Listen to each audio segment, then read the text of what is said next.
Penyanyi senior Iwan Fals turut berkomentar mengenai kasus yang membelit perusahaan asuransi Jiwasraya serta skandal Asabri.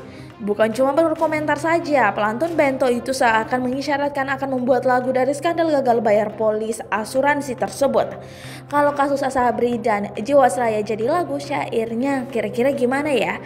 Tulis Iwan di akun Twitternya @iwanfals seperti dikutip oleh kompas.com Rabu 15 Januari 2020. Dilansir dari kompas.com, ia juga menanggapi tentang penahanan beberapa orang yang diduga terkait kasus Jiwasraya.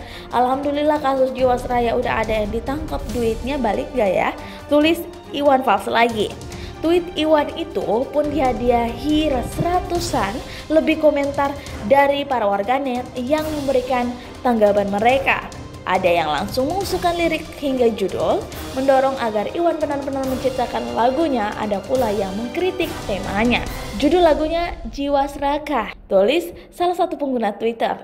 Ayolah bang, sentil dikit, udah saatnya timpal yang lainnya.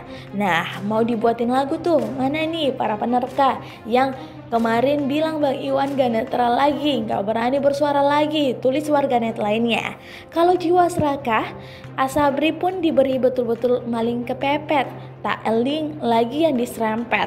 Maling lapar, haus semua ambiar digerus, sampai tandas, sampai tandus, hihihi. Tulis yang lain mengusulkan lirik lagu.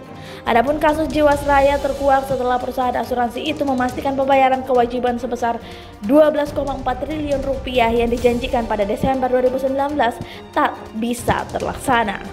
Sementara isu dugaan korupsi di Asabri mencuat ke publik bermula dari pernyataan Menteri Koordinator Bidang Politik Hukum dan Keamanan Mahfud MD. Tak tanggung-tanggung, Mahfud menyebut nilainya pun tidak kalah besar dengan kasus dugaan korupsi di perusahaan asuransi milik negara lainnya seperti PT Jiwasraya, yakni mencapai 10 triliun rupiah.